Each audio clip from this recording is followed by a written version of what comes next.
मराठी भाषेला अभिजात भाषेचा दर्जा मिळावा ही मागणी वर्षानुवर्षापासून होत आहे। नेमका मराठी भाषेला अभिजात भाषेचा दर्जा कधी मिळेल असं आपल्याला वाटतं? एक गोष्ट असे की हा केंद्र शासनाचा भाग आहे।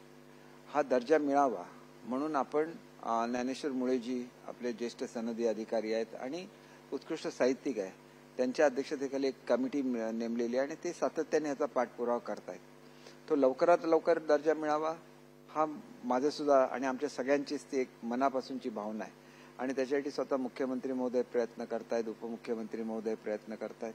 तो लवकरच प्राप्त होईल याची मला खात्री आहे। पण मराठी भाषेचा मंत्री म्हणून दोन गोष्टी मी केलेल्या आहेत। एक म्हणजे 16 वर्ष मराठी धोरण प्रलंबित होतं, हे पहिल्यांदाच मराठी धोरण म्हणजे मराठी भाषा विभाग निर्माण झाल्यापासून महाराष्ट्राला मराठी धोरण नव्हतं, हे मराठी धोरण पहिल्यांदा महाराष्ट्राला दिलं। दुसरी गोष्ट म्हणजे आंतरराष्ट्रीय स्तरावर मराठीला नेण्यासाठी आंतरराष्ट्रीय आपण जो परिषद असते ही परिषद सुरू केली, 2 वर्ष सातत्याने झाली आहे।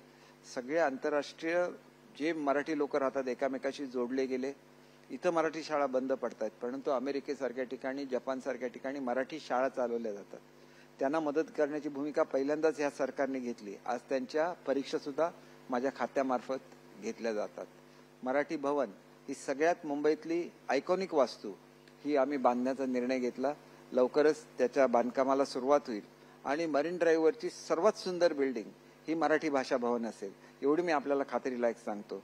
मराठी साहित्यिक जे मुंबईला येतात त्यांना राहण्याची व्यवस्था नसते, तर त्यांच्यासाठी आम्ही साहित्य भवन बांधतोय नवी मुंबईमध्ये। अनेक निर्णय आम्ही घेतले।